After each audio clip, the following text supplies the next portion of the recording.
បាទសួស្តីបងប្អូនសិស្សានុសិស្សទាំងអស់គ្នាបាទវីដេអូនេះគឺវីដេអូ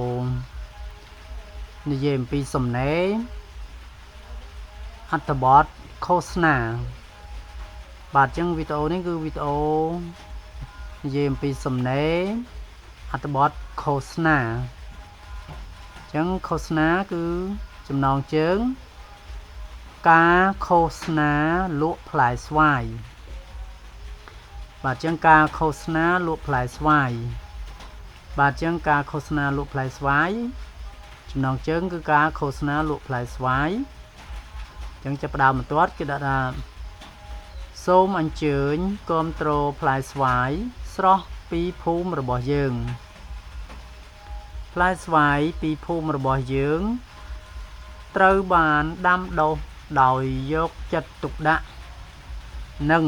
ប្រមូលផលនៅពេលទុំល្មមធានាបាននៅរសជាតិផ្អែមឆ្ងាញ់សាច់ក្រាស់និងក្លិនឈ្ងុយធម្មជាតិបាទបន្តទៀតស្វាយស្រស់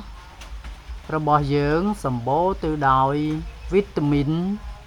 និងសារធាតុចិញ្ចឹមល្អដែលជួយគាំទ្រ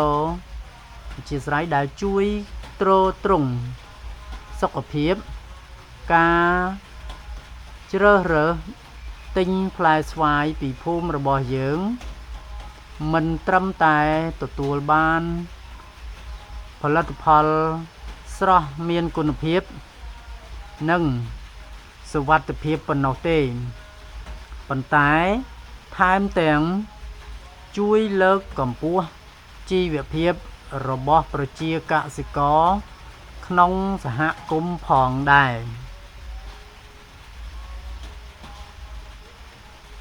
សូមអញ្ជើញមកទិញ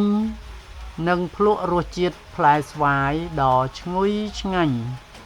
ពីភូមិរបស់យើងគុណភាពល្អតម្លៃសមរម្យនិងសេវាកម្មរស់រាយរាក់ទាក់កំពុងរង់ចាំលោកអ្នក